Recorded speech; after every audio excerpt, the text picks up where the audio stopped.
Well, hello everyone. Welcome to the monthly meeting of the Sufi Studies Network. My name is Neira Salibegovic. I'll be hosting today's wonderful talk, which we're really looking forward to. But to begin, I just would like to start with an acknowledgement of country. So I'm speaking from the lands of the Wurundjeri people of the Eastern Kulin Nation. I want to pay my respect to elders past, present and emerging, and extend my respect to any Aboriginal people present here today. Sovereignty was never ceded. So for today's talk, I have the great privilege of welcoming Dr. Banu Senay and Professor Christopher Houston. So I'll just give a brief bio of our two speakers. It'll be a 30 minutes talk approximately, followed by 20 minutes Q&A. So Banu Senay is a social anthropologist by training. Currently, she is a senior lecturer in anthropology at the School of Social Sciences, Macquarie University, Sydney. Her work engages with the fields of state-diaspora relations, citizenship practices, and the creative sonic visual traditions of Islam. Currently, she is working on two Turkey-based projects. Her Australian Research Council-funded project with Professor Julian Milley from Monash investigates the Islamic bureaucratic organ of the Turkish state through an exploration of the state-sponsored educational field. Her second project with Chris Houston directly engages with citizens' skilled engagement with Ottoman entities in the urban landscape of Istanbul, a project that engages with debates in anthropology around skilled learning, ethics, and Islamic cultural politics. She is the author of two books, Beyond Turkey's Borders, Long Distance Kemalism, State Politics and the Turkish Diaspora, published in 2013, and Musical Ethics and Islam, published in 2020. Christopher Houston is a professor of anthropology at Macquarie University, Sydney. He has carried out extensive fieldwork in Turkey on Islamic social movements, nationalism, urban processes in Istanbul, political activists, conscientious objection, and on the Kurdish issue. His recent books include Istanbul, City of the Fearless, Urban Activism, Coup d'etat, and Memory in Turkey, published in 2020 by the University of California Press, and Theocracy, Secularism, and Islam in Turkey, Anthropocratic Republic, published in 2021 by Palgrave Macmillan. A new volume in 2023, co-edited with Jean-Paul Baldacchino and published by Rutgers University Press, is titled Self-Alteration: How People Change Themselves Across Cultures. Thank you so much. Over to you two.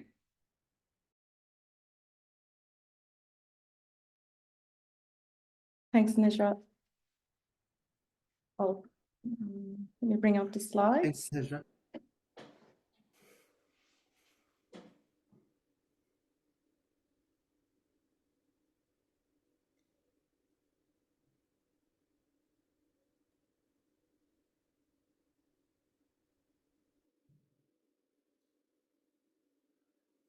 Great. Okay, so I'm hoping that everyone can hear me clear enough.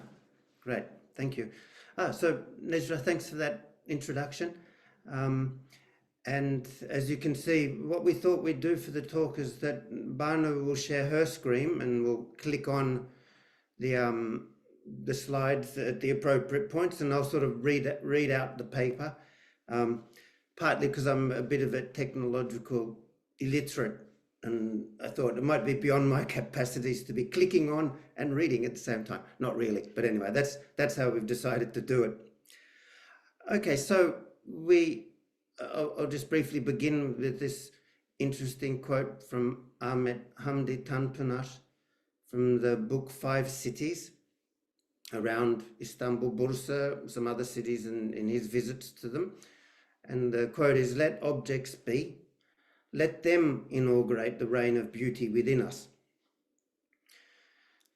And I hope the relevance of the quote will become clearer as I sort of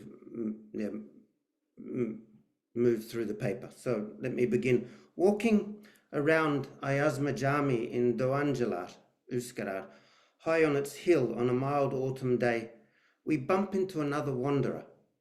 He is looking at the Ottoman graves in their small square plot, with their worn markings and sculptured stone tributes to those who once lived. He tells us that after Sultan Mahmud II massacred the Janissaries, he also ordered the desecration of their graves by the cutting off of their distinctive headpieces. For unknown reasons, 2 graves in Ayazma Jami escaped this architectural retribution. The only ones in Istanbul, their sculptured stone headdresses, a crested cap with a hanging fold behind, known as the sleeve of Haji Bektash, are still on the tombstones. Ahmet shows us the small carved stone birdhouses attached to Ayazma's walls. Centuries later, birds flit in and out of their holes. Together, we marvel at the hospitality they receive from their miniature medrese, designed with tiny Islamic cupolas, latticed windows, minarets, and domes crowned with crescents. Islamic homes for Muslim birds. So to those who notice, Ayazma Jami is a place that reveals both intra-Ottoman fratricide and interspecies intimacy. Ahmet tells us that he explores Istanbul's historical places every weekend. But in doing so, he is neither an exception nor alone. Indeed, he is part, what appears to us, he is part of a great mass of local denizens learning to appreciate Ottoman entities so as to freshly experience, understand, and reevaluate their living in an ex-Ottoman city. Through a diverse range of overlapping strategies and practices, this diverse group of lay people desire to craft an altered present for themselves by establishing new relationships with the works created by previous generations. So our brief talk today is about these people and the methods they use to contact Ottoman objects so as to alter their own perceptions of the city. Who are these people? What is the political context of their actions? What are these Ottoman objects, and through which activities do people access and perceive them, constituting for themselves a particular sensual Istanbul? And how do the alluring qualities of Ottoman objects themselves contribute to people's perception of them, even as their reality transcends their effects on users? So these questions are central, we think, to a book manuscript that we're just beginning to work on, provisionally titled Hiding in Plain Sight, Ottoman Objects and the Reperceiving of Istanbul. The book explores the way different people engage with particular Ottoman objects in Istanbul, as well as how those things themselves both welcome and rebuff such interactions. These entities include, really importantly, that we're not going to talk about it today actually, include Ottoman Islamic art practices in particular and artworks, but also Ottoman built environments, particularly mosque complexes or külliye, fountains, cemeteries, Sufi tekkes and tombs. Also Ottoman calligraphic writings or kitabe inscribed all over the city, and finally, but also rich sources of poetry and narrative history composed about Istanbul. And I think that rather than conceiving this as a study of the politics of memory per se, actually we're preferring to take an actor-centered approach that seeks to study the emergence of a new existential consciousness generated in Istanbul's denizens by the city's dynamic objects. And for ourselves, in learning to develop progressively more intimate connections with Ottoman objects from and also alongside our interlocutors, we too think that over time we will or have become altered by these encounters. So in the bigger project, there's a sort of an autoethnographic dimension to this study of object perception. Okay, so first question, in what ways do people relate to these Ottoman entities? As noted at Ayazma, people range across the city, making public places personal, discovering their own favoured perspectives in being there, and appreciating the exquisite assemblages and qualities of stone, tile, brick, lettering, paint, colour and design that constitute each site as its unique self, exploring Ottoman buildings and environments so as to receive their blessings and to modify one's own attitudes towards one's own life and times is highly valued.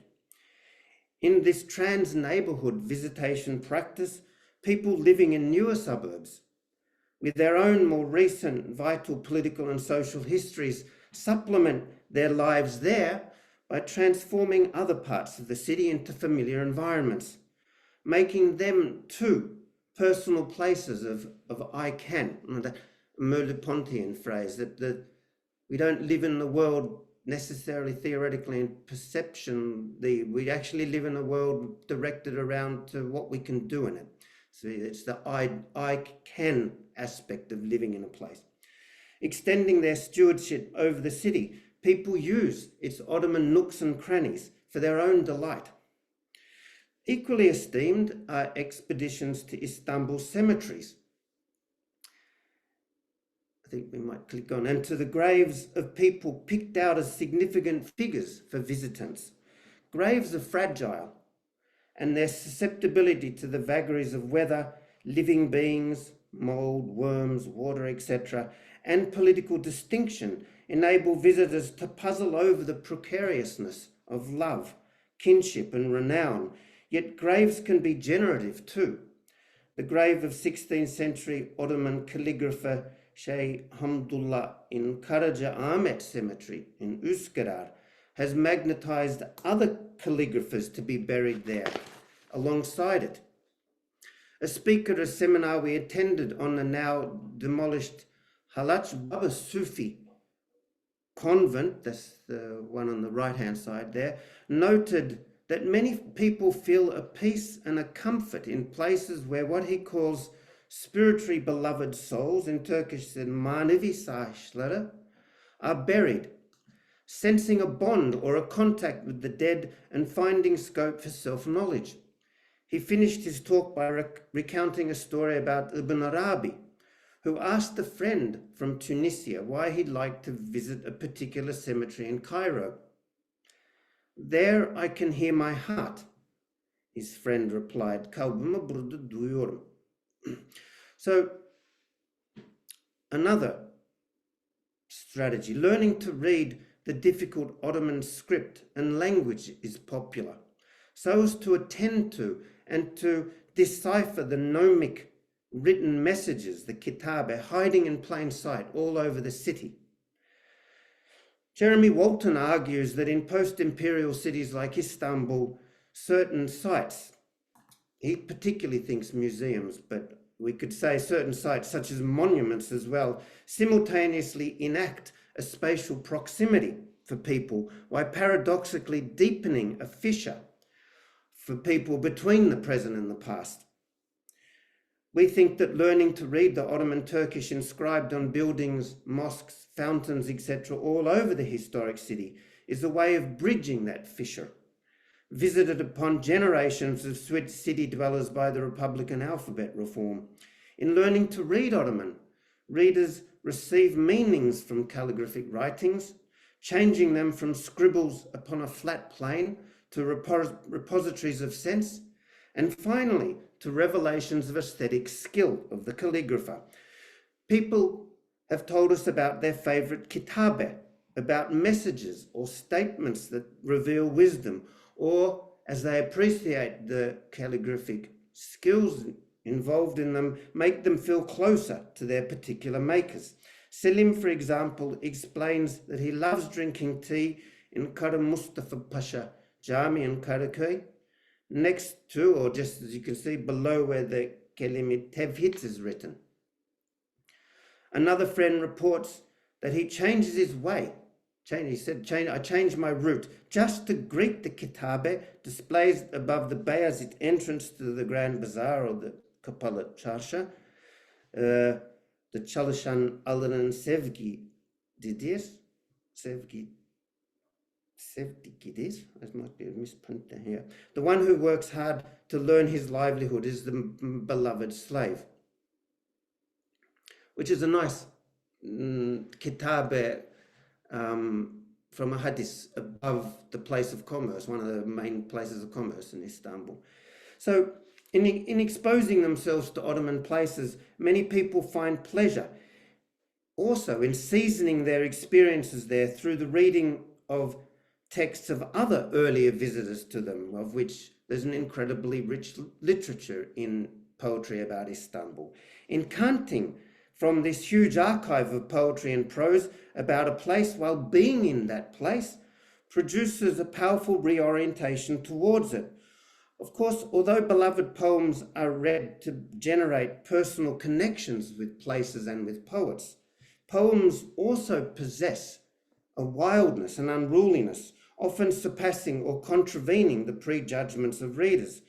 Playing with language and rhythm, poetry reveals a new truth about existing entities, constituting a different version of that object and place and writing it into existence in such a way that the listener shares and the reader in the creation of its novelty. And also we can say poetry fosters a rich intersubjectivity with the dead. So we had a memorable afternoon one time sitting in the courtyard of the Atikvalide Mosque in Üsküdar with a group of people. A friend read a poem suddenly by Yahya Kemal about the mosque. We're sitting in the mosque, the poem's about the mosque. It's a longer poem than this one, but it's called Visitation or Visiting. I'll just read out, I won't read the Turkish, but we translated this last night, so it may not be, I think other people might have different ways of translating it. How can we not request mercy for the old architect here, which is Mimar Sinan? In this beautiful landscape, he made water flow from heaven. These walls are worth gazing at for hours. Here and here, he created gardens of tiles that will not fade, and the tiles of that mosque inside the mosque are really noted around Istanbul because they've got a certain color. So here he created gardens of tiles that will not fade. He made such a frame for spiritual comfort that whoever sees it loses themselves in another world. At last, we can say that care for these built environments is a significant practice as well, as are people's educated judgments now about the criticisms of botched alterations and the cheap programs of restorations that local and central governments may be embarking upon. I mean, we're walking around with amateur historians, artists, etc., and it's like walking around with a pack of critics, looking at what the government's done and going, oh, look at that terrible thing, how they've restored that there, that they've made a mistake with the lettering, etc. But repair of Istanbul's built environments by councils actually is a practical aspect of this reappraised attitude to Ottoman sites. We can say that this, developed by the Justice and Development Party, the AK Party, in the 2000s, these types of reparative practices have been replicated more recently by the Republic People's Party, the CHP, after their election victory in 2019. The principles of the team, which we joined to have a look at, what they're doing around Istanbul and those types of, in their repair work. The principles of the team employed by the Istanbul Greater Municipality to mend Ottoman fountains, shrines and tombs, etc., is captured in a fairly strange motto, I would say, of their division: loyalty to a city of damaged history and culture. That's the CHP Council team whose job is to repair, restore huge numbers of different sort of Ottoman sites over Istanbul's suburbs. Okay, so all these ways of interacting with dynamic and powerful Ottoman entities generate in people lively feelings of shared responsibility for them. But why do people care? Our research suggests that people's present interest in Ottoman things pertains much more to how they contribute to the existential meanings and pleasures of their own lives, and much less to ideological claims that seek to reduce object significance to their manifestation of Turkish or Islamic civilizational genius. And this is despite 2 decades of cultural politics by the ruling AK Party government, which obviously in the main directs people's attentions to objects as being some type of revelation of either Islamic or Turkish sort of genius. Indeed, our interlocutor's deepening interest in Ottoman entities has taken place in the historical context of the AK Party's rise to power, including its more recent devolution over the last decade into an authoritarian government shamelessly synthesizing and promoting Turkish nationalism and Islam. Indeed, today, far from being neglected or even demolished, as in an earlier era, the Ottoman Islamic built environment in Istanbul is under tremendous care. AK Party governments have made Ottoman Muslim buildings, particularly mosque complex, integral parts of the city's cultural and spiritual life. Spread throughout the city's older suburbs, AK Party activists value them as ocular reminders of Turkey's magnificent Muslim past, as well as for their architectural theatricality or performativity as appropriate sites to host government-friendly Muslim civil society groups. And yet, we contend that our interlocutor's engagement with Ottoman objects and art practices both disregards and transcends the meanings bestowed on them by the national government and its Directorate of Religious Affairs, the Diyanet. Indeed, one central political issue in Turkey today concerns the contemporary response from below or from the side to the hybrid, part populist, part coercive policies of the AK Party. Our recent fieldwork in Istanbul suggests that many people there seek to make their lives differently meaningful through their own alternative engagements with Islam, everyday religious life, with Ottoman art practices, with Republican history, and with the urban environment itself. For us, we think that in developing these interests, many people are ignoring the invitation to situate themselves within the hyperbolic meanings about being Turkish and Muslim provided by an authoritarian and mobilizing AK Party state.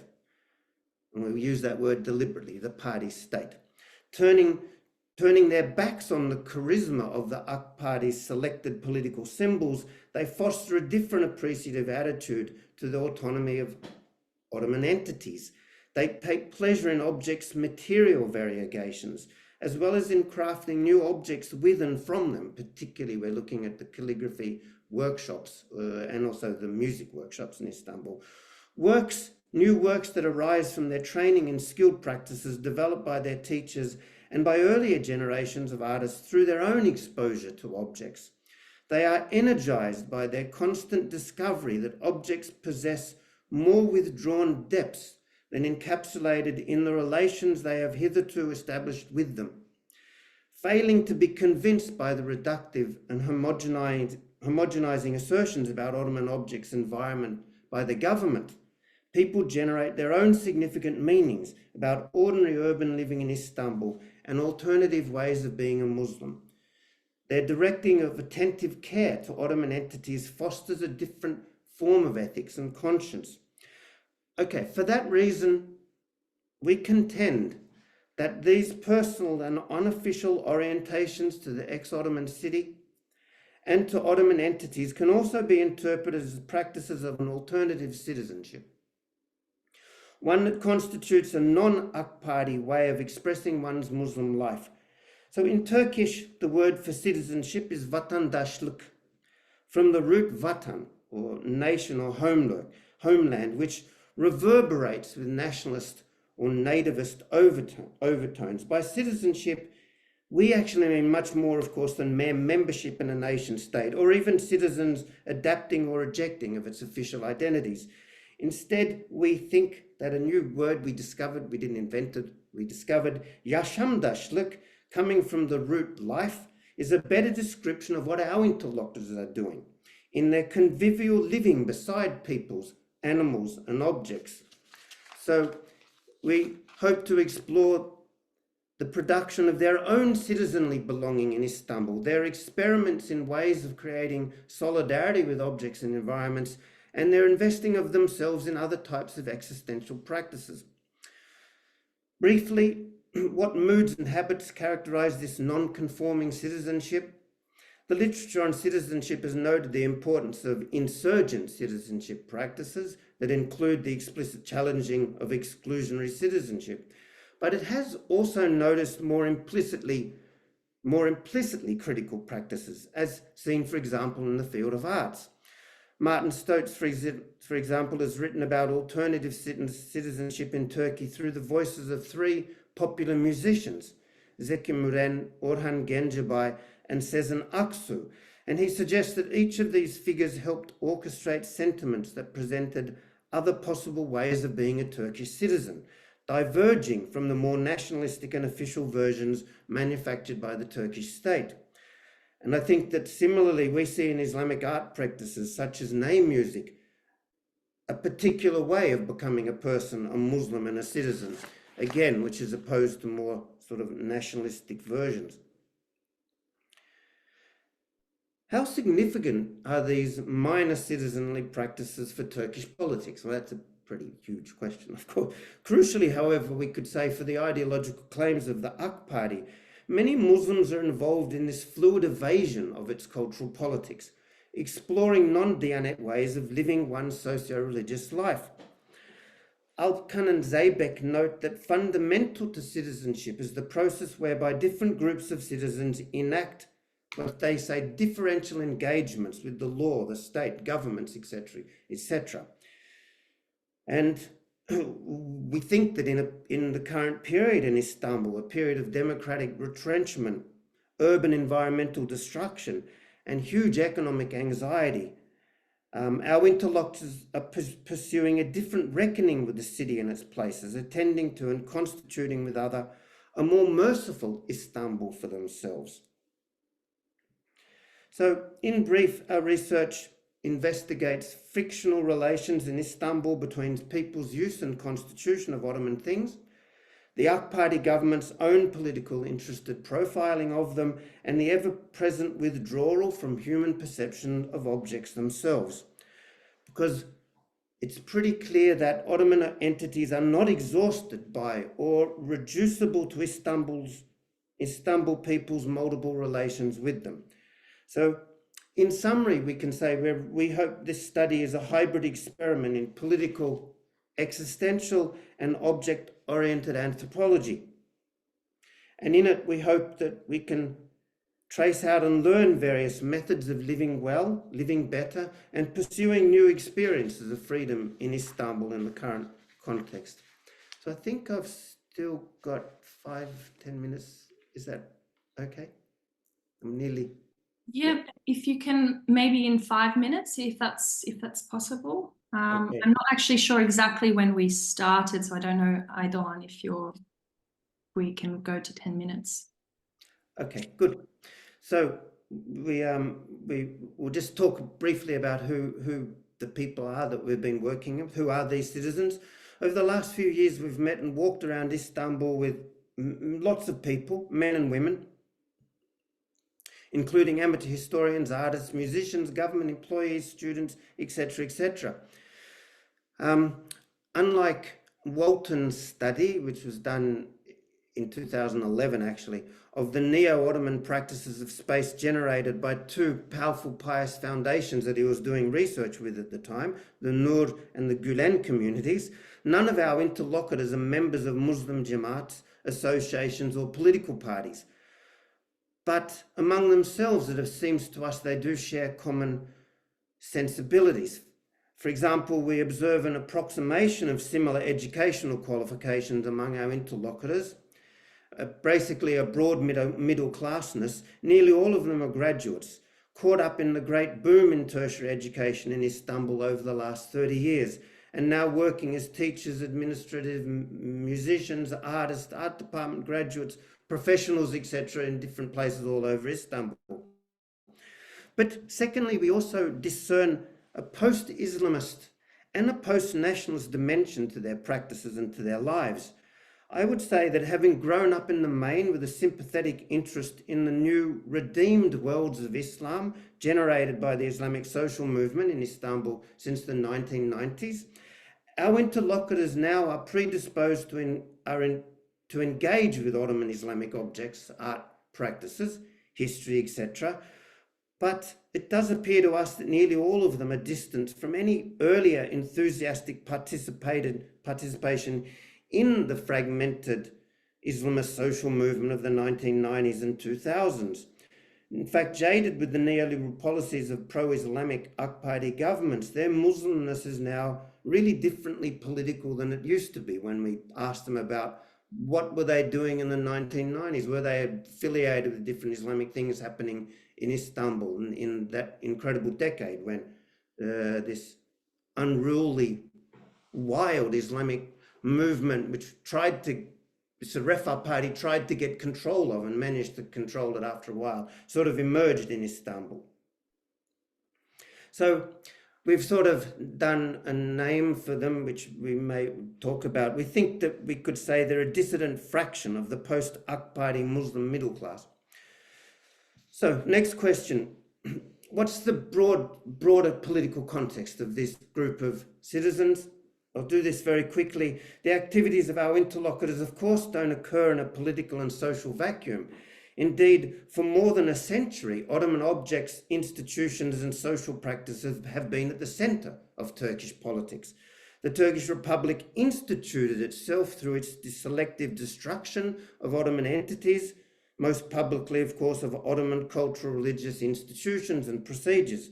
And throughout its first 50 years in Istanbul, Ottoman sites were routinely neglected and sometimes even demolished in the growth of the city. Of course, how things change. Over the last 3 decades, the social and political value of Ottoman objects has soared. The ongoing conservation, symbolic resignification, commodification, and use of Istanbul's Ottoman buildings and of Islamic arts by Macquarie governments is of central importance. In Istanbul, with such a crowded city, Ottoman madrasas, tekkes, libraries, kitchens, baths, park mansions are invaluable economic and social resources, restored and divvied out to Macquarie-sponsored civil society groups and businesses. Macquarie governments at both national and municipal level conserve and redeploy Ottoman objects, and they have developed a highly adaptable discourse about Islam, Istanbul, Ottoman figures and historical events, praising them for their carrying out of national morality, cultural authenticity and indigenous greatness. No, this is a very high level of abstraction that the Macquarie in the main talks about Ottoman history, and a very peculiar historicism in which Islam and the Ottoman period are reconstructed as the hero to the villainy of secular modernity rather than something complex and diverse in itself. But we're not looking at that, actually. That's the context. We're looking at another group of people. We were seeking to explore how the people in Istanbul bestow their own alternative meanings upon the presence of Ottoman things, resisting in the process these objects' mobilization by the Macquarie. The last brief section is to talk briefly about objects themselves. So we can say mercifully, there is a third power in the land. There's the Macquarie, there's a dissonant faction, let's say, of Muslims, and then there's objects themselves. Beyond people's acceptance or rejection of the Macquarie's homogenizing discourse about the significance of Ottoman arts or entities, there is the autonomous existence and forces of the things themselves.